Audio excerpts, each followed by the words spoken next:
네네. 네, 혹시 화면 공유 되는지 확인 한 번만 부탁드립니다. 네, 나오고 있습니다.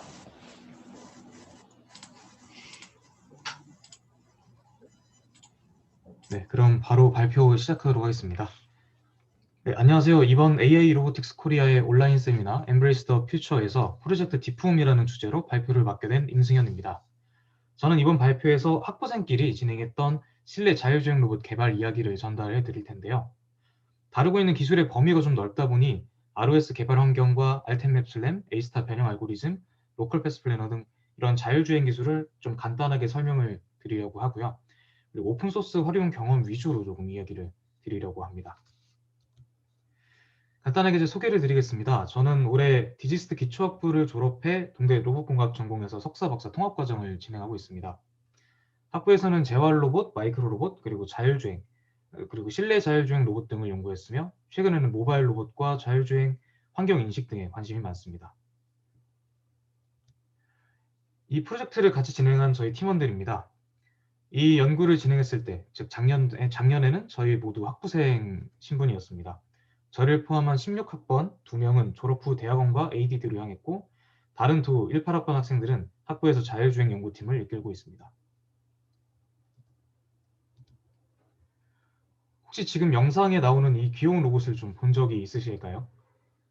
디지스트의 재학생들은 FGLP라는 프로그램을 통해서 약 2달간 해외 대학에서 생활을 할 수 있습니다. 저희는 UC 버클리에서 수업을 듣게 되었는데요. 그때 이 키위봇이라는 친구를 목격했습니다. 그러면서 우리 학교에도 저런 귀여운 로봇이 돌아다니면 좋지 않을까. 그럼 직접 만들어 보자 라는 생각을 가지고 한국으로 돌아오게 되었습니다. 이 자율주행 로봇이라는 분야는 이미 네이버, LG, 배달의 민족, 로보티즈, 아마존 등 되게 많은 기업들이 연구와 투자를 시작하고 있는 기술의 수요와 기대치가 굉장히 높은 분야였습니다. 하지만 대부분의 자율주행 로봇들은 수백, 수천만 원대의 고가의 라이다 센서를 장착하고 있는 경우가 많았고 연산량이 많다는 어려움을 가지고 있었습니다. 따라서 저희는 고가의 라이다 센서 대신 저가의 뎁스 카메라 하나만을 사용해 자율주행을 구현하고자 했습니다. 궁극적으로는 로봇 플랫폼을 제작해 저비용, 최적화된 실시간 자율주행 기술을 구현하고 사람과 상호작용하는 귀여운 로봇, 디품을 만드는 것이 저희 연구의 최종 목표였습니다. 디품 프로젝트의 시스템 스트럭처는 다음과 같습니다. 기능적으로는 크게 자율주행을 담당하는 오토드라이브 파트와 사람과 상호작용하는 휴먼 인터랙티브 파트로 나눠져 있습니다. 로봇을 구동하기 위한 오픈소스 프레임워크로는 오픈CR 보드를 사용했습니다. 오픈CR은 ROS를 위한 오픈소스 컨트롤 모듈로 싱글보드 프로세서인 라떼 판다와 다이나믹셀 모터를 연결하는 역할을 했습니다. 또한 오픈소스 소프트웨어로 ROS 키넥트를 사용했습니다. 랩핑을 통해서 다양한 언어를 사용할 수 있다는 장점이 있었고 또 많은 오픈소스가 제공되고 있어 시스템을 통합하기 용이하다고 판단했기 때문입니다. 저희는 자율주행 기술을 구현하기 위해서 다양한 오픈소스를 활용해 4가지 모듈을 개발했습니다. 이어지는 발표에서는 이 4가지 모듈들에 대해 하나씩 설명을 해드리려고 합니다. 첫 번째로는 슬램 파트입니다. 저희는 오픈소스를 활용해 뎁스 카메라 하나로 비주얼 슬램을 구현했습니다. 저희는 그 중에서도 피처 베이스드 슬램인 알템맵을 사용했는데요. 이 알템맵 슬램 같은 경우에는 2018년도 IS 컨퍼런스에서 발표된 논문에 따르면 실내에서 가장 작은 루트민 스퀘어 에러랑 앱솔루트 트래젝토리 에러를 보인다고 했습니다. 또한 이제 ROS 기반의 오픈소스 패키지가 정말 잘 정리가 되어 있고 단순한 파라미터 조정으로 저희가 원하는 성능으로 쉽게 추정이 가능했기 때문에 이 알템맵을 사용하게 되었습니다. 지금 보시는 화면은 디지스트 E5 건물 2층에서 슬램을 진행한 모습인데요. 슬램에서 중요한 루프 클로저와 로컬라이제이션 모두 잘 이루어지고 있다는 것을 확인하실 수 있습니다. 네, 디지스트 기숙사 로비에서 슬램을 진행한 모습인데요. 오른쪽 사진과 비교를 해보면 슬램의 결과가 상당히 정확하다는 것을 확인하실 수 있습니다.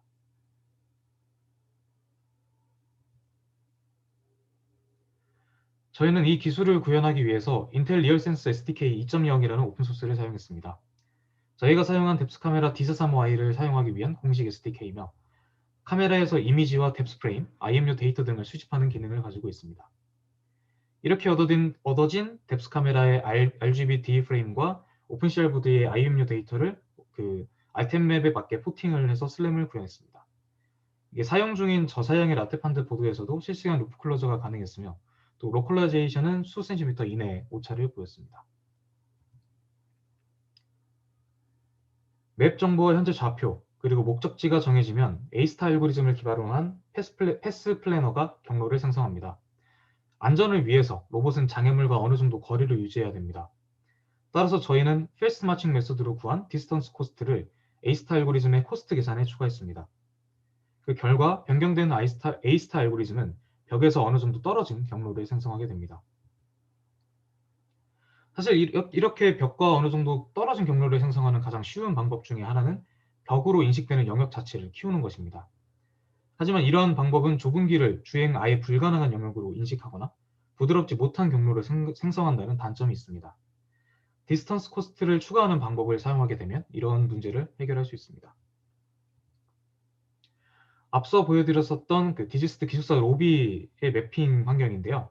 여기서 만들어진 경로를 보면 디스턴스 코스트를 추가한 알고리즘의 경로가 훨씬 자연스럽고 장애물과 적당한 거리를 유지한다는 것을 확인하실 수 있습니다. 저희는 이 알고리즘을 구현하기 위해 A-스타 알고리즘과 MIT의 PyFM의 오픈소스를 사용했습니다. FMM은 각 노드가 벽에서 얼만큼 떨어져 있는지를 구하는 데 사용됩니다. 이렇게 파이썬 환경에서 수십 밀리세컨드 이내의 경로 계산 시간을 확보를 할 수 있었고요. 실제로 알템맵의 로컬라이제이션과 패스 플래닝을 동시에 수행을 했을 때 로컬라이제이션이 완료되는 순간 바로 경로가 생성되는 것을 확인하실 수 있습니다. 이렇게 노란색이 뜨는 경우가 어느 정도의 피처가 모여서 로컬라이제이션이 됐다는 신호인데요.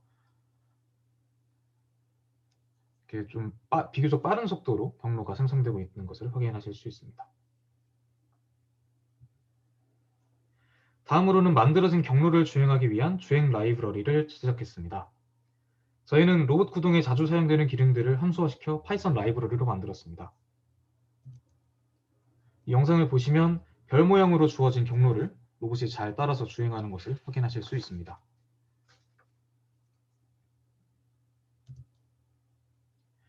이전에 소개드렸던 패스 플래닝 알고리즘이 큰 범위에서 경로를 결정해주는 글로벌 플래너의 역할을 한다면 예상치 못한 동적, 정적 장애물들을 피하는 로컬 플래너의 역할은 저희가 개발했던 몰프라는 모듈이 맡게 됩니다. 몰프는 Milestone over Rendered Path라는 약자인데요. 쉽게 말해서 가상의 차선을 그리고 특정 차선은 더 이상 진행할 수 없는 차선이다 라는 마일스톤을 중간중간에 계속 피드백을 해주면서 장애물을 회피할 수 있게 알고리즘을 제작을 했습니다. 먼저 인텔 리얼센스 SDK 2.0에서 뎁스 카메라의 인트린식 뎁스에 접근을 한 다음에 주행 가능한 영역을 추출하게 되고 가상의 차선을 생성하게 됩니다. 이 차선 정보를 통해서 장애물의 정보를 얻을 수 있고 이 연산은 CPU에서 실시간 기준 대략 30에서 60프레임에 달하는 빠른 속도를 보여주고 있습니다. 근거리에 물체가 감지될 경우 그라운드 세그멘테이션 결과에 따라서 물체를 회피하게 됩니다. 이렇게 글로벌 플래너와 로컬 플래너를 나누어 놓았기 때문에 패스 플래닝의 무거운 연산 횟수를 줄일 수 있었습니다. 이렇게 만들어진 4가지 모듈화된 기능을 통합해서 저희는 자율주행을 구현했습니다. 대략적인 알고리즘의 플로우 차트는 오른쪽과 같습니다. 자율주행과 관련된 기술 다음으로 저희는 사람과 좀 상호작용할 수 있는 휴먼 인터랙티브 피처에 대해 고민해 보았습니다. 사람과 상호작용하기 위한 로봇은 자고로 귀여워야겠죠. 저희는 오토데스크 인벤터를 사용해서 뒷품의 외관 디자인을 설계했습니다. 여기서 필요에 따라 그리고 장소에 따라 디자인 외관과 모듈을 쉽게 변경하기 위해서 전체 부품을 조립 형식으로 설계해 3D 프린터로 출력했습니다. 이 사진은 이제 실제 로봇의 사진입니다. 또한 자바스크립트를 이용해 웹 기반으로 표정을 개발해서 다양한 귀여운 표정을 구현할 수 있게 만들었고요. 표정뿐만 아니라 주행 라이브러리를 활용해서 귀여운 행동도 구현을 해보았습니다. 이렇게 나름의 귀여운 디자인과 나름의 귀여운 표정 그리고 행동을 가진 뒷품은 사람을 인식해 따라가는 기능 또한 가지고 있습니다. 여기서는 사람을 인식하기 위해 머신러닝 기반의 비전 인식 기술을 사용했고요. 그 사람까지의 거리를 뎁스 프레임으로 가져왔습니다. 또한 저희는 그라운드 세그멘테이션과 휴먼 디텍션을 동시에 사용을 해서 바닥에 쓰러진 응급 상황의 사람을 실시간으로 인식하는 기능도 개발했습니다. 이 기능은 사람이 땅에 누워있는 경우만을 검출하고 위험 시그널을 내보내도록 만들어져 실질적으로 위험에 처한 사람을 도울 수 있게 만들어져 있습니다.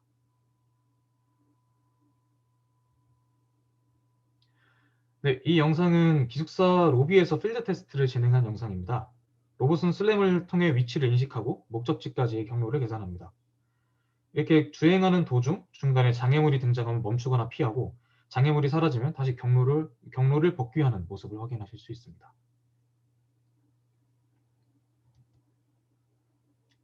저희는 이 연구로 디지스트 학생 심포지엄 구도 발표와 포스터 발표, 소스콘, 최우수 UGRP 연구상 등을 수상할 수 있었습니다. 저희 팀은 다양한 오픈소스를 활용해 이 프로젝트를 진행했습니다. 이 디지스트의 기초학부는 졸업까지의 학부가 따로 존재하지 않습니다. 즉 저희 중 그 누구도 컴퓨터공학이나 기계공학, 비전, 슬램 등의 전공을 가지고 있지 않았습니다. 그럼에도 이렇게 프로젝트를 성공적으로 마무리할 수 있었던 것은 오픈소스의 덕이 꽤나 컸다고 생각합니다. 따라서 저희는 저희가 개발한 모든 코드를 GitHub 페이지에 퍼블릭으로 공개하고 위키 작성과 모듈화를 마친 상태입니다. 더불어 URDF와 ROS 센서 플러그인을 사용해서 디품을 가제보상에서도 구현할 수 있도록 로스 패키지로 만들어 놓았고 이 또한 오픈소스로 공개를 해 놓았습니다. 이렇게 저희가 이룩한 노력들이 슬램과 자율주행에 도전하고자 하는 많은 사람들에게 도움을 줄 수 있기를 기대하고 있습니다. 최근에는 오픈소스 프로젝트의 증가와 여러 언어를 동시에 사용할 수 있도록 통합할 수 있는 ROS의 등장과 발전 덕분에 여러 오픈소스를 쉽게 활용할 수 있게 되었습니다.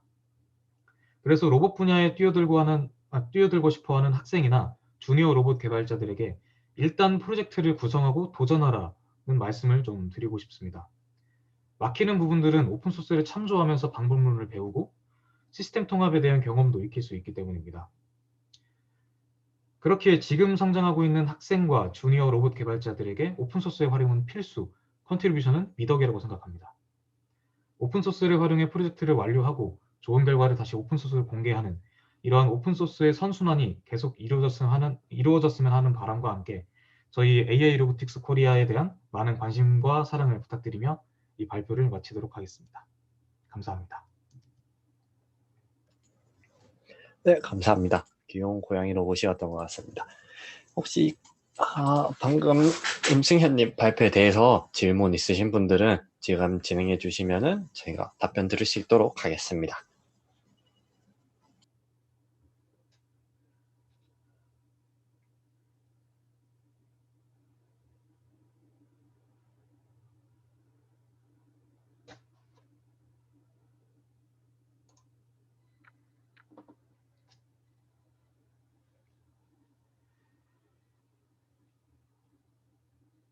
질문 하나 들어왔는데요.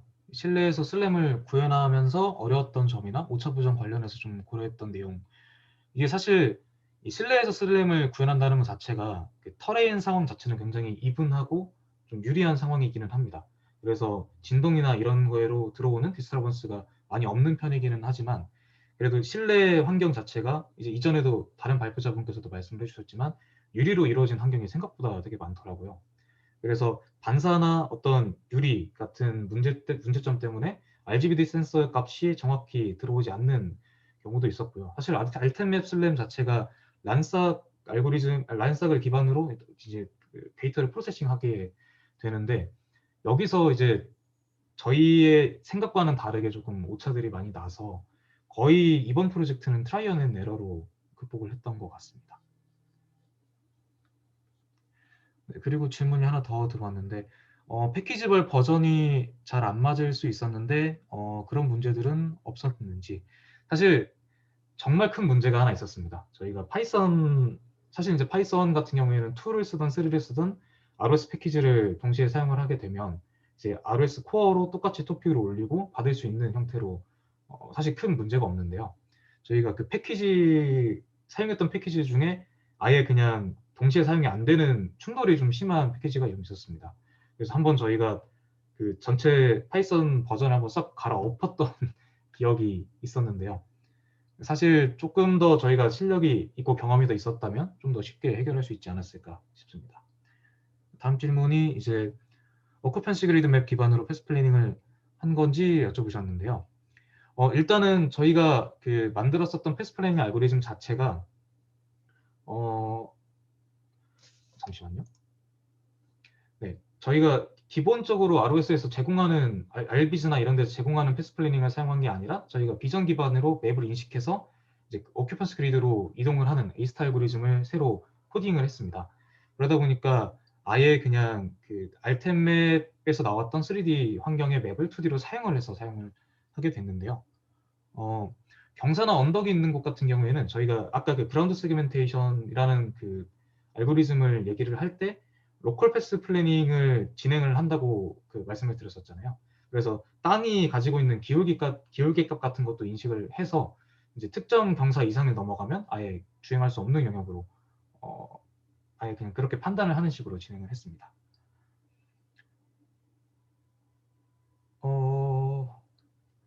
그리고 기본 패스 플래너인 DWA 대비 사용하신 로컬 패스 플래너가 장점이 있다면, 네, 일단은 저희가 제작했던 로컬 패스 플래너의 가장 큰 장점이라고 저희가 얘기할 수 있는 건 실시간성이라고 말씀을 드릴 수 있을 것 같습니다.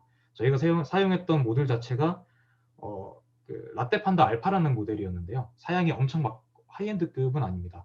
근데 그런 상황에 그 싱글보드 컴퓨터에서 슬램과 오브젝트 딕섹션, 패스 플래닝, 로컬 패스 플래닝, 그리고 이제 새롭게 목적지를 결정하는 이런 기능까지 동시에 수행을 해야 됐기 때문에 굉장히 좀 낮은 인퍼런스 타임, 그러니까 굉장히 좀 빠른 그 프레임 퍼 세컨드를 좀 만들려고 노력을 했기 때문에 아마 로컬 패스 플래너가 연산 속도에 있어서 좀 장점이 있었다고 볼 수 있을 것 같습니다. 아, 네, 맞습니다. 그 조도 변화까지 감안해서 인식 기술이 나오는 걸 보고 요즘은 진짜 되게 다양한 분야에서 좀 소타가 많이 갱신이 되고 있는 상황이라서 좀 공부를 많이 해야 될 것 같습니다. 그리고 또 실제 하드웨어를 작동하면서 예상한 시스템 설계와 다르거나 환경 주행이 어려워. 시스템 튜닝 관련 노하우라고 하면은 사실 이제 저희가 경로를 따라가는 패키지를 아예 만들었었거든요. 아까 그 이지 시리즈라고 잠깐 소개를 드렸었는데 이게 사실 원래 기본 제공돼 있었던 그런 환경들 써도 괜찮았었겠지만 저희는 좀 직접 이 로봇을 좌우 그 디퍼런셜 휠을 좀 조정하면서 조정을 해보고 싶다라는 생각이 들었거든요. 사실 이제 그렇게 저희한테 맞는 패키지를 만들면서 좀 제어적으로 그러니까 그 경로를 따라감에 있어서 좀 오차가 생기거나 그런 점은 중간중간에 계속 피드백을 하면서 수정을 할 수 있었던 것 같습니다.